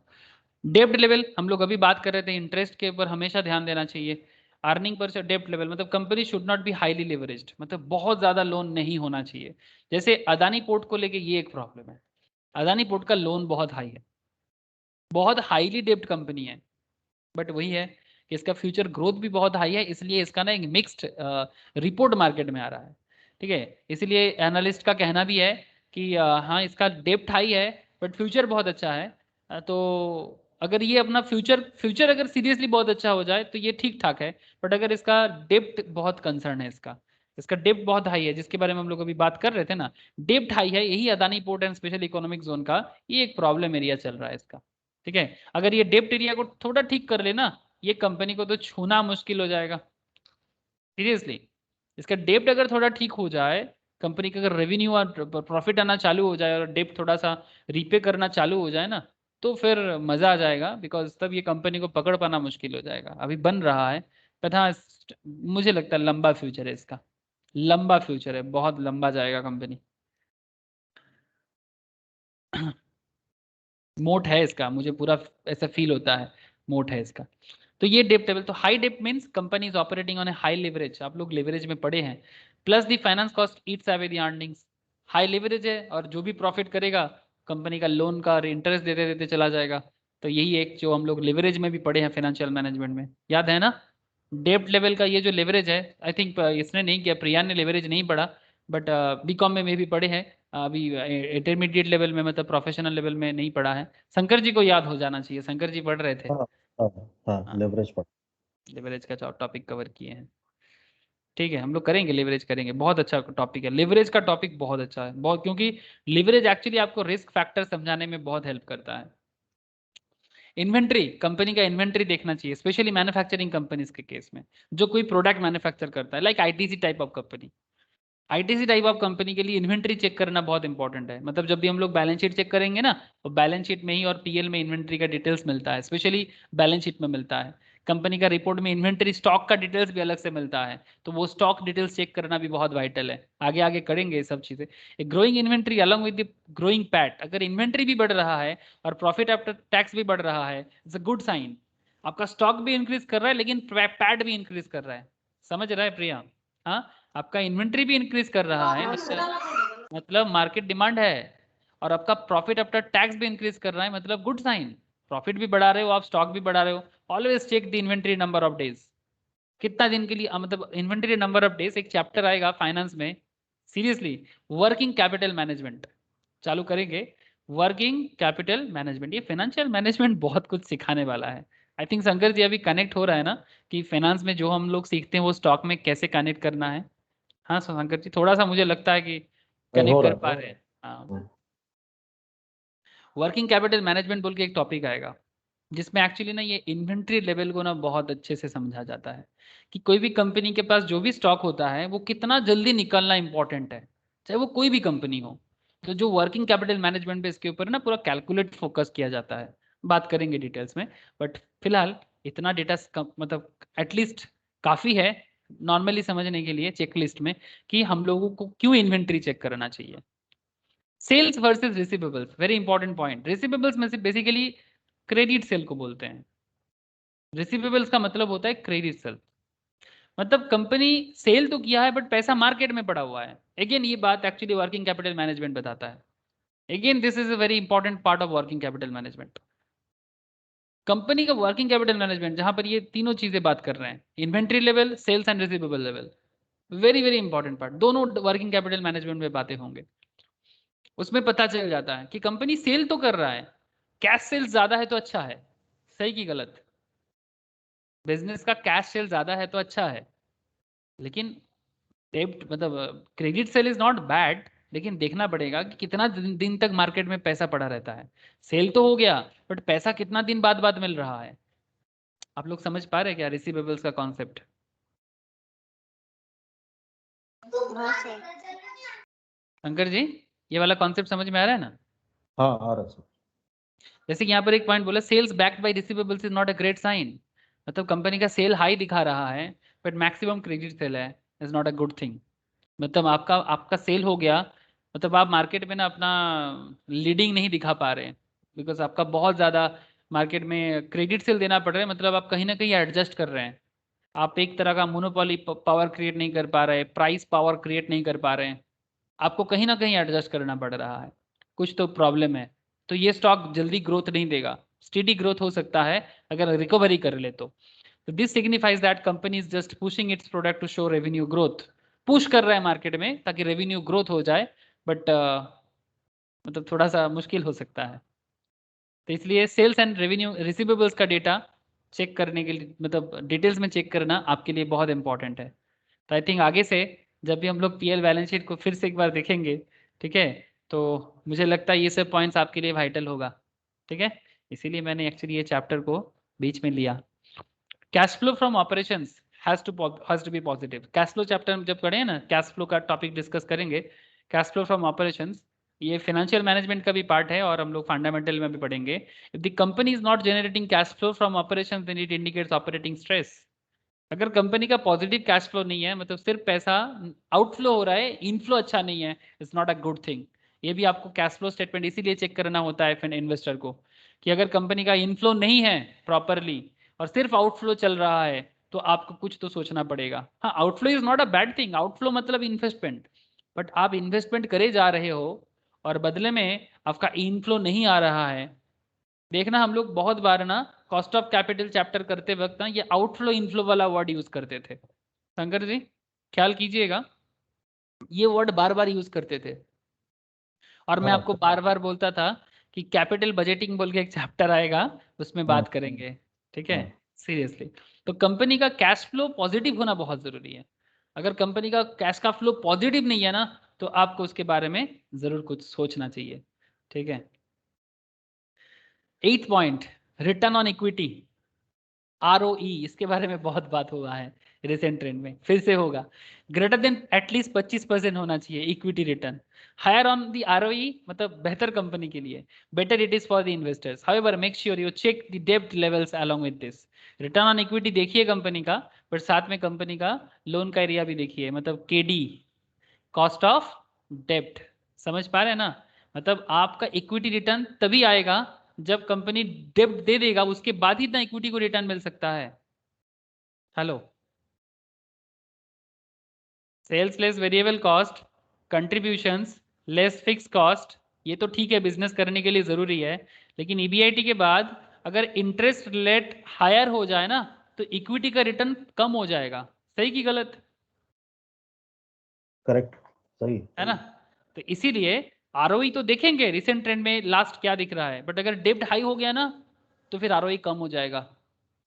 अगर कंपनी का डेब्ट हाई हो जाएगा, रिसेंट ट्रेंड में कंपनी अगर थोड़ा हायर डेब्ट ले लिया है, तो कंपनी का जो इक्विटी होल्डर है उनका रिटर्न कम होना नॉर्मल है। हाँ, उसके साथ साथ अगर सेल्स भी ग्रोथ कर जाता है कंसिस्टेंटली तब अलग बात, बट ये सारा का सारा चीज देखना पड़ेगा ना। इसीलिए बोल रहे तब से थीन लाइन भी होता है बीच बीच में, जिसको हम लोग देखते देखते एक दिन में नहीं सीख पाएंगे। टेक टाइम, ऐसा नहीं कि आज पढ़े और कल सीख गए, समय लगेगा। बहुत नित प्रैक्टिस का जरूरत है, बहुत ज्यादा। धीरे धीरे सीख जाएंगे, इतना हड़बड़ी का बात नहीं है, आराम से। 9 point another important is business diversity. ये एक कॉन्सेप्ट है, मतलब as per the author and also मैं भी थोड़ा बहुत जरूर मानता हूँ। अगर कंपनी का बिजनेस डाइवर्सिटी बहुत ज़्यादा है, मतलब रिकमेंडेड क्या है, 1 और 2 सिंपल बिजनेस लाइन। ज़्यादा बिजनेस लाइन पे बिजनेस कंपनी काम नहीं करता, मतलब ये बिजनेस वो बिजनेस, ठीक है। जैसे टाटा बिरला, इसका बहुत तरीका का बिजनेस है। हाँ, इसलिए आजकल अलग भी कर रहा है। जैसे आप लोगों के पास खबर मैं एक दिन बता रहा था कि ITC रिसेंट ट्रेंड में मैं बात कर रहा था, ITC अपना सेगमेंट को ना अलग कर रहा है। जैसे ITC का बिजनेस लाइन, हम लोग ITC का एक केस स्टडीज पढ़े थे ना, याद होगा आप लोगों को? सर किया था। हाँ, ITC सिगरेट सेगमेंट में है, मेनली उसका बिजनेस सिगरेट सेगमेंट्स में आता है। ITC FMCG में अच्छा खासा मार्केट शेयर रखता है। ITC आपका एग्री बिजनेस में भी है, पेपर बोर्ड्स में भी है, ठीक है। रेवेन्यू कंट्रीब्यूशन ऑब्वियसली कहाँ चला गया, FMCG सिगरेट्स मिला के एक रखा है। 59% का ग्रोथ फिनेंशियल ईयर 10 में एंड 20 में थोड़ा कम हो गया है। रेवेन्यू कंट्रीब्यूशंस फिनेंशियल ईयर 20 में कम हुआ है, हम लोगों को पता है, इसके ऊपर केस किया था पूरा हम लोगों ने। FMCG, agri, paper board and paper packaging, hotels जिसमें इसका बहुत हाई इन्वेस्टमेंट है, एंड अदर्स। होटल इंडस्ट्री में इन्वेस्टमेंट बहुत हायर है बट रिटर्न बहुत कम है, रेवेन्यू एंड प्रॉफिट का एरिया बहुत खराब है। तो रिसेंटली एक बात सुना जा रहा था कि ITC शायद सेगमेंट को अलग कर देगा और अलग अलग नाम पे शेयर को लाएगा। इसलिए अब देखिएगा, टाटा हर सेगमेंट के लिए अलग अलग शेयर ला दिया मार्केट में। इसमें क्या होता है कि बिजनेस इंडिविजुअलिटी पे आ जाते हैं, एक का पैसा दूसरे में नहीं लगता है। इसमें क्या हो गया ना, आप एज ए सिंगल कंपनी के हिसाब से आप काम कर रहे हैं, इसमें आपका जो अलॉटमेंट है ना आपका कैपिटल का, इसका यूज में आपको डाउट हो जाएगा। अगर क्या पता कंपनी किस बिजनेस से कहाँ पैसा लगा दे रहा है। आप बात समझ पा रहे हैं? अगर बिजनेस लाइन एक कंपनी का बहुत सारा हो जाए सिंगल हेड में, तो फिर ये एक मुश्किल है कि avoid companies that have multiple business interest, stick to companies that operate in 1 और 2 सेगमेंट्स। तो ये क्योंकि जितना ज्यादा बिजनेस उतना कॉम्प्लेक्सिटीज, और उसको टैकल करना भी बहुत मुश्किल है। और ज्यादा सेगमेंट में आना खराब नहीं होता, लेकिन जैसे कि टाटा वगैरह बहुत दिनों से बिजनेस कर रहा है इसलिए अपना सेगमेंट को बढ़ा पाया है। Tata is there, Birla is there, Reliance भी आजकल काफी अच्छा बहुत सारा सेगमेंट में आया है, बट उसके पास बिजनेस बना है। ठीक है, रिलायंस, इसलिए हम लोग उसको बोलते हैं इंडस्ट्रीज। तो बहुत ज्यादा होने से पहले देखना पड़ेगा कि कंपनी का बैकग्राउंड क्या है। और एक पॉइंट, सब्सिडीज बहुत ज्यादा होना अच्छा बात नहीं है, नॉट मेनी। बहुत ज्यादा सब्सिडीज अच्छा भी इसलिए नहीं है, if there are too many subsidies then it could be sign of companies siphoning off money, because while investing in such companies. मतलब थोड़ा समझना पड़ेगा, बहुत ज्यादा सब्सिडरी मतलब क्या पता कब किसको बचाने के लिए किसका पैसा यूज करना पड़े। सब्सिडरी है तो फिर बचाने के लिए तो जाएगा, एक का प्रॉफिट होगा दूसरे का लॉस के साथ एडजस्ट करेगा। तो ये एक कॉन्सेप्ट मतलब उसमें मुश्किल हो सकता है, बट फिर भी देखना पड़ेगा कि फिर भी कंपनी का क्या कॉन्सेप्ट है, क्या मॉडल है। These are some points check listed, ठीक है, कि आपको देखना चाहिए। ठीक है, नॉर्मल लेवल पे मतलब ऐसा मिल जाए तो बहुत अच्छा। Lastly, a company could satisfy each and every point mentioned in the checklist above, but if stock is not trading at the right price in the market, then there is no point of buying the stocks. ठीक है, सबका सब match कर रहा है, but market में सही दाम पे नहीं है तो भी सही खरीदना नहीं चाहिए। So how do we know if the stock is trading at the right price or not? Well, this is what we do in stage 3. This is a valuation exercise. फिर हमें स्टॉक को वैल्यू करना पड़ेगा। और valuations करने के लिए एक बहुत अच्छा प्रोसेस जो मार्केट में सबसे पॉपुलर माना जाता है, that is discounted cash flow analysis. ये हम लोग पढ़ेंगे, डिस्काउंटेड कैश फ्लो पैटर्न हम लोग पढ़ेंगे फाइनेंशियल मैनेजमेंट में ही, इसके बारे में चर्चा होगा। DCF analysis, very interesting pattern, popular valuation method में से एक माना जाता है। Over the next few chapters, we will discuss the framework to go about formally researching the company. This is called the equity research. The focus of our discussion on equity research will largely be on stage 2 and stage 3, मतलब checklisting and valuation principle, मतलब company का business का valuations करना। I believe stage 1 involves reading about the annual report in a fairly detailed manner. तो अभी annual report चल रहा है हम लोगों का। मैं नेक्स्ट क्लास से क्या करूंगा, balance sheet and cash flow and ratio analysis को पहले थोड़ा क्लियर कर लूंगा। ठीक है, बैलेंस शीट जो बचा कुचा है, बैलेंस शीट का जो एरिया हमारा अभी भी बाकी है उसको मतलब जो ड्यू एरिया है उसको क्लियर करना है। हमारा नेक्स्ट टास्क क्या रहेगा फंडामेंटल में, वही मैं आपको बता रहा हूँ। बैलेंस शीट का जो ड्यू एरिया है उसको कंप्लीट करने के बाद हमें कैश फ्लो समझ लेना चाहिए। ठीक है, उसके बाद हम लोग रेशियो एनालिसिस को भी समझ लेंगे। ठीक है, एक बार ये सब सीख जाएंगे ना, उसके बाद हम लोग इक्विटी रिसर्च पे जंप करेंगे तो फिर रिसर्च करने में भी सुविधा होगा। सही कि गलत समझ में आ रहा है आप लोगों को कि कैसे हमारा फंडामेंटल का आगे का जार्नी चलेगा? शंकर जी, प्रिया, दोनों को पूछ रहा हूँ, समझ में आया हाँ क्लास? सर, हाँ ठीक है, रोड मैप भी आई थिंक समझ में आ रहा है। आई थिंक आज काफ़ी इफेक्टिव था क्लास, क्योंकि एक कंप्लीशंस में समझे हम लोग आज। ओके, ठीक है, फिर ओके नेक्स्ट संडे फिर मिलते हैं। ओके ओके प्रिया, ठीक है, कोई बाय सवाल सर। है क्या? ओके ठीक है, नहीं ठीक है, sir, bye sir. Okay Tata.